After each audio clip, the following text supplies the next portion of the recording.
su programa bíblico radial, Tesoros del Reino, equipando a los santos con las verdades del reino de los cielos. Maravillosa gracia, vino Jesús a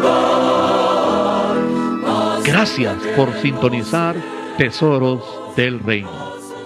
Estamos estudiando el tema Los cimientos de la fe con el pastor Juan Carlos Morales. Estamos examinando la segunda resurrección. La pregunta, ¿a dónde van los injustos? Es tal vez una pregunta que muchos no quieren confrontar, pero nuestro maestro Juan Carlos Morales trata con esta pregunta hoy de una manera sencilla y honesta. ¿Cómo es este lugar? ¿A dónde van los injustos? ¿Y cómo es que un Dios misericordioso puede enviar a una persona a ese lugar a sufrir por toda la eternidad? Escuchemos. Cristo me limpió de mi maldad, alabaré su dulce nombre por la eternidad. Queremos entrar al último cimiento, el juicio eterno. Básicamente, lo que queremos ver en este cimiento es tener el conocimiento, tener el entendimiento de que nuestro Dios es un Dios justo. Ahorita aquí en este mundo vemos muchas injusticias, hay mucha impiedad y pareciera como que los malos les están ganando el partido. Y eso está produciendo mucho conflicto en el corazón de los justos, porque parece que al que le va bien es al malo. Pero dice en el Salmo 96, verso 13, en el estudio de los Salmos, vemos que este Salmo está relacionado ya con el tiempo de la venida del Señor. El mismo Salmo lo dice, delante de Jehová que vino, porque vino a juzgar la tierra, juzgará al mundo con justicia y a los justos con su verdad. El Señor va a juzgar con justicia y con verdad en su venida. Ese no es el juicio final, ¿sí? Es un juicio que traerá el Señor para traer una limpieza sobre la tierra, como se ve en el estudio de los eventos del fin. También en Hechos capítulo 17, verso 30, dice: pero Dios, habiendo pasado por alto los tiempos de esta ignorancia, ahora manda a todos los hombres en todo lugar que se arrepientan, por cuanto ha establecido un día en el cual juzgará al mundo con justicia por aquel varón a quien designó, dando fe a todos con haberle levantado de los muertos. El Señor ha establecido un día para juzgar al mundo. Va a haber un juicio. Juicio significa sentencia, o dictamen, o decisión. Entonces, al hablar de juicio eterno, la palabra juicio tiene que ver con la sentencia divina en contra del crimen. ¿Qué es lo que el Señor va a dictaminar? Vayamos a Judas capítulo 7. Dice, en el 6 habla de unas prisiones eternas para el juicio del gran día, como Sodoma y Gomorra y las ciudades vecinas, las cuales de la misma manera que aquellos, habiendo fornicado e ido en pos de vicios contra la naturaleza, fueron puestas, por ejemplo, sufriendo el castigo del fuego eterno. Lo que le sucedió a Sodoma y a Gomorra es un ejemplo del castigo del fuego eterno. Noten ustedes que está hablando de un fuego eterno, así se llama este cimiento, juicio eterno. Eterno quiere decir algo que dura para siempre, perpetuo, implica algo sin interrupción y algo que no se detiene, sino que sigue adelante. ¿Ok? Es algo perpetuo dura para siempre, no tiene interrupción y no se detiene, sino que sigue adelante. Entonces, así como se habla de vida eterna, entonces también se habla de un juicio eterno. ¿Ok? De lo cual es un ejemplo lo que le sucedió a Sodoma y a Gomorra. Quiero ver con ustedes por un ratito algo acerca de los lugares o del lugar del juicio eterno, según lo que encontramos en la Biblia. Y lo que vemos, lo cual también, como les digo, estoy consciente que puede ser que necesitemos aún más luz. Pero quiero mencionarles lo que vemos aquí. La Biblia habla de un lugar en Hechos capítulo 2, verso 27, llamado Hades. Hechos 2, 27, dice: porque no dejarás mi alma en el Hades, ni permitirás que tu santo vea corrupción. Hablando de Cristo. Y esta cita es una cita tomada del Salmo 16:10, donde dice: no dejarás mi alma en el Seol. Entonces, ya cambiando de cimiento, o de doctrina, mejor dicho, hay un lugar mencionado después de la muerte que se llama Hades, que por lo visto, según la Escritura, es el mismo lugar. Este es el nombre en el Nuevo Testamento, es el nombre griego, el nombre hebreo es Seol. ¿Sí? Ahí es donde estuvo Cristo al morir en la cruz. Hay varias citas donde se describe el Seol o el Hades como un lugar muy profundo o un lugar de profundidades. Sí, por ejemplo, Proverbios 9:18, Ezequiel 31:10, Job 11:8. Y entonces podemos entender que cuando Moisés le dice a la congregación en Números 16, apártense de Coré, retírense del campamento de ellos, y se queda solo Coré con las familias de los otros miembros que apoyaban su rebelión. Y Moisés dice: si el Señor no me puso a mí, entonces que Coré y sus seguidores tengan la misma muerte que tienen todas las personas.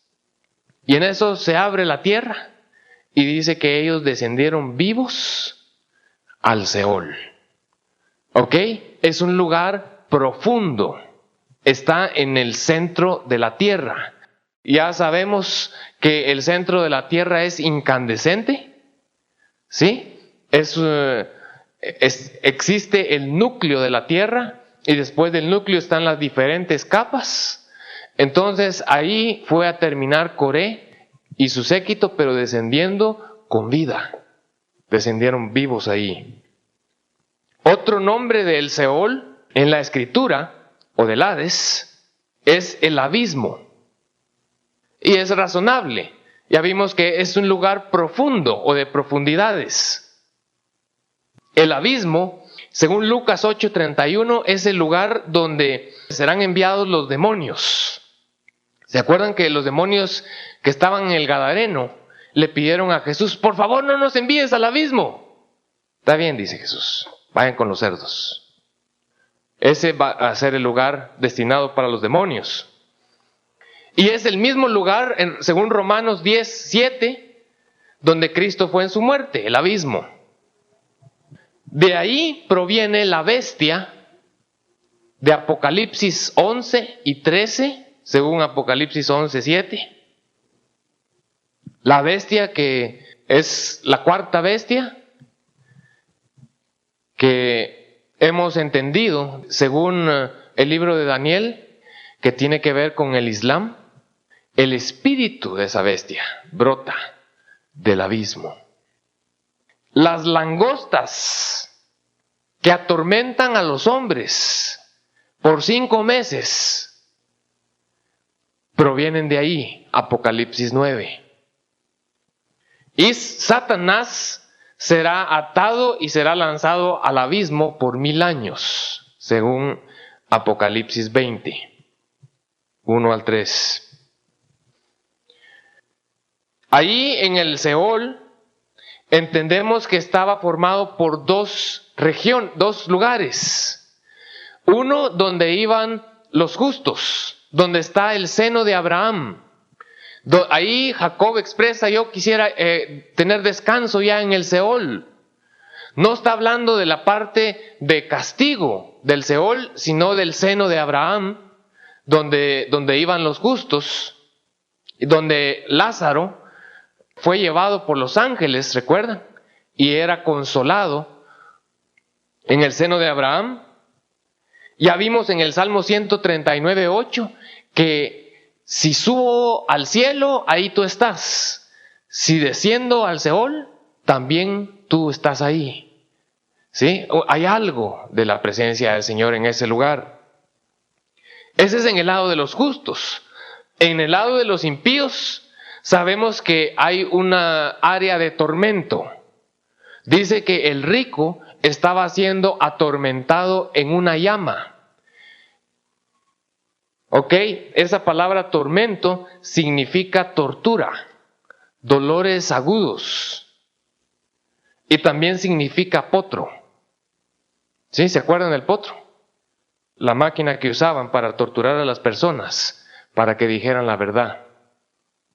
Dice que el rico era atormentado ahí en el Hades.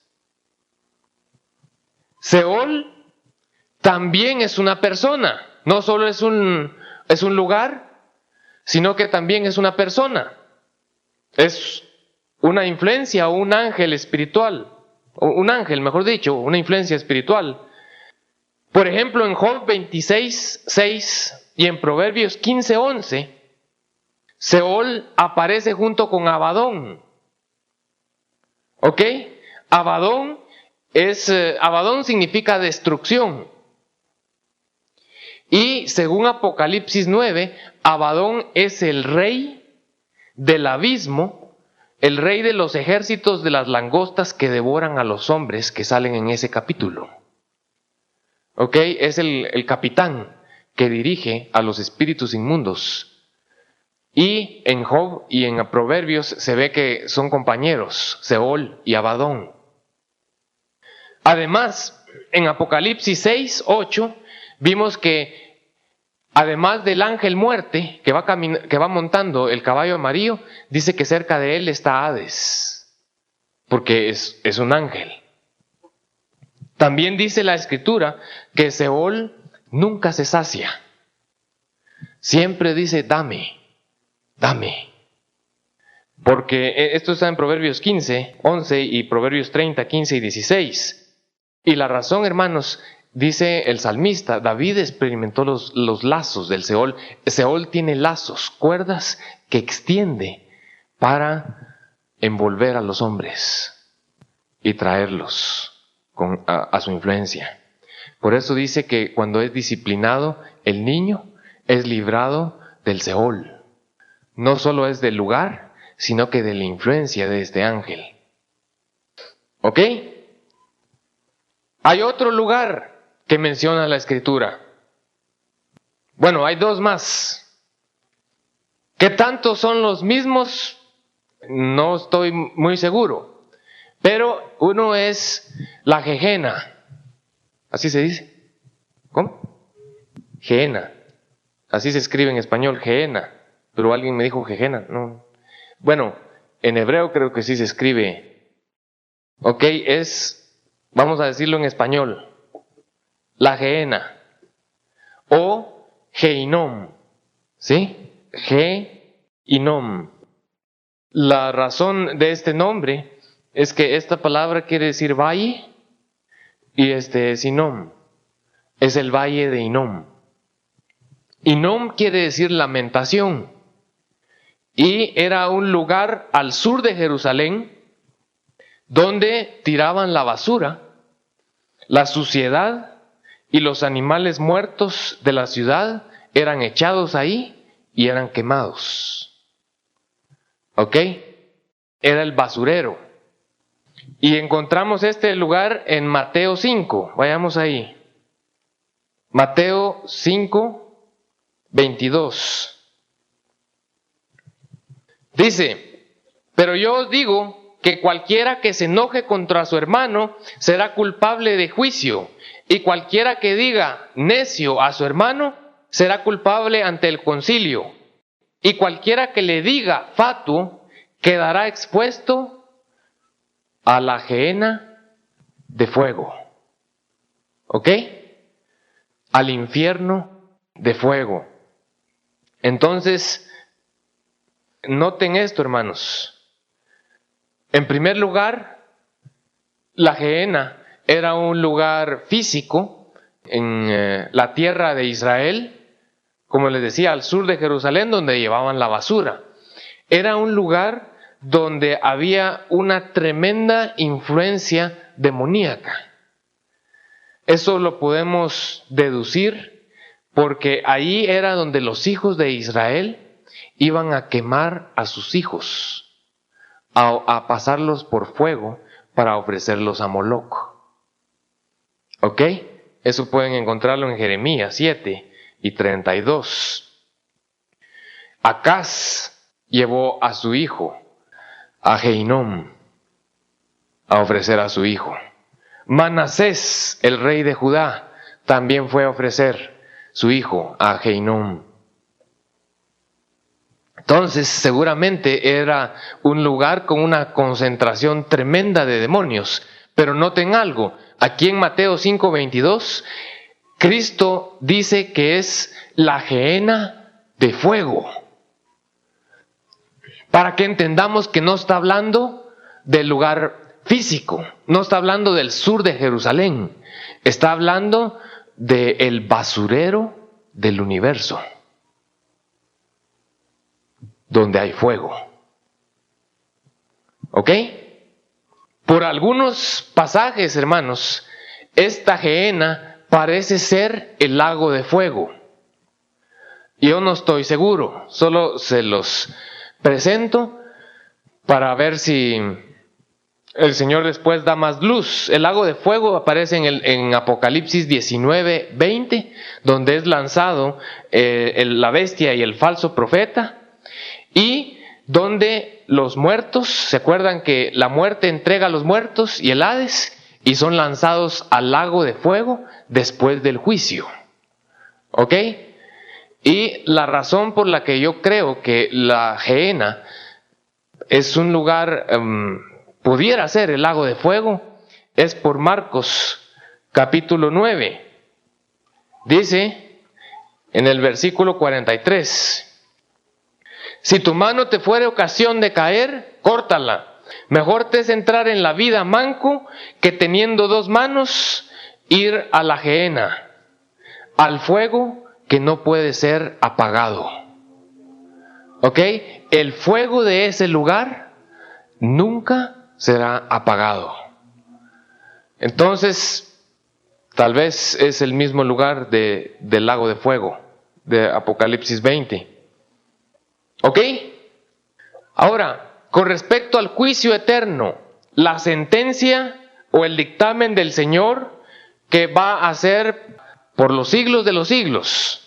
El enemigo ha tratado de sembrar algunos errores dentro del pueblo de Dios. Nosotros queremos exponerlos aquí. Un error es que Dios es amoroso y misericordioso. ¿Cómo podría un Dios así castigar para toda la vida? ¿Qué dicen ustedes? ¿Será cierto o no? ¿Cómo explicamos? Bueno, es cierto que Él es misericordioso y amoroso, pero hay que ver que es justo. Entonces Él va a juzgar, pero no toda la vida. Porque es que Él es misericordioso. Sí, pero aquí hay que entender bien un término. Ustedes se recuerdan que el amor va de la mano con el odio. ¿Sí? ¿Sabían eso? Vayamos al Salmo 45. La Escritura lo menciona. Hablando de Cristo Jesús. No, ni siquiera es de David. Salmo 45, 7. Has amado la justicia y aborrecido la maldad. Por tanto te ungió Dios, el Dios tuyo, con óleo de alegría más que a tus compañeros. El Señor Jesucristo amó la justicia y aborreció la maldad. Van de la mano las dos cosas. Y esto es bueno que lo entendamos y que lo repasemos también, porque hay personas que dicen, no, si yo odio la maldad. ¿Ustedes odian la maldad? ¿Sí? La odian, pero pueden pasar 1 o 2 horas viendo por televisión la maldad, las muertes, los asesinatos, pero la odio. No la odias. Eso es lo que el Señor quiere que nosotros lleguemos a tener. ¿Sí? Un amor por la justicia, por lo recto, y aborrecer la maldad. Es como otro ejemplo que me gusta mucho mencionar en esta clase de cosas. Cuando uno ama a una persona, ¿no sería razonable pensar que puede hasta odiar las cosas que pudieran hacerle daño a esa persona? Hoy sí no, hermano. Esa doctrina, así que voy a ponerles un ejemplo. En cierta oportunidad, cuando nosotros nos casamos con Claudia y fuimos a la casita que el Señor nos proveyó, descubrimos que la casa tenía escorpiones. O sea, en ese lugar salían de pronto escorpiones. En la casa donde yo vivía no habían. Y habían de diferentes tamaños, pero definitivamente no me agradaban. ¿Sí? Y yo lo que hice fue hacer un pacto de paz con los escorpiones. No se meten conmigo. Yo no quería ni verlos. Entonces ellos pasaban por ahí y yo los dejaba. Me causaban repugnancia. Entonces hicimos un pacto de paz. Hasta que una noche yo regresé un poco tarde de mi trabajo y teníamos nuestra hija de unos días de nacido. Entonces, jugando con ella y teniéndola ahí en el cuarto, de pronto, creo que fue Claudia, iba a ponerla en su cuna. Y cuando corre la sábana, había un escorpión. Ahí terminó el pacto de paz. ¿Sí? Desde entonces, ni un solo escorpión ha podido sobrevivir. No son amigos, no somos amigos. Es como otra vez, nosotros teníamos, a veces hay roedores ahí, hay ratones que se infiltran. Entonces una vez agarramos un ratón, la primera vez que agarramos uno, con mis hijos, estaban pequeños. Era un ratón así, y estaba en una, ¿cómo se llama? En una trampa, enjaulado. Dejamos la trampa y al otro día apareció el ratoncito ahí, sonando y golpeando la puerta para ver si salía. Entonces les dije, bueno hijos, ahora vamos a matarlo. Y alguien dijo, pobrecito, si miren el tamaño del ratón. Y yo les dije, este ratón es nuestro enemigo, hijos. Él no es pobrecito. Y les fui a enseñar un poco de lo que había hecho. Vamos a terminar con este y con los que se vengan. Sí, y ahora ya ellos también le entran a la casa de los ratones. Pero no les tengo amor, hermanos. Sí, perdónenme si no me consideran un buen cristiano por no amar los ratones y los escorpiones. Son mis enemigos. ¿Ven?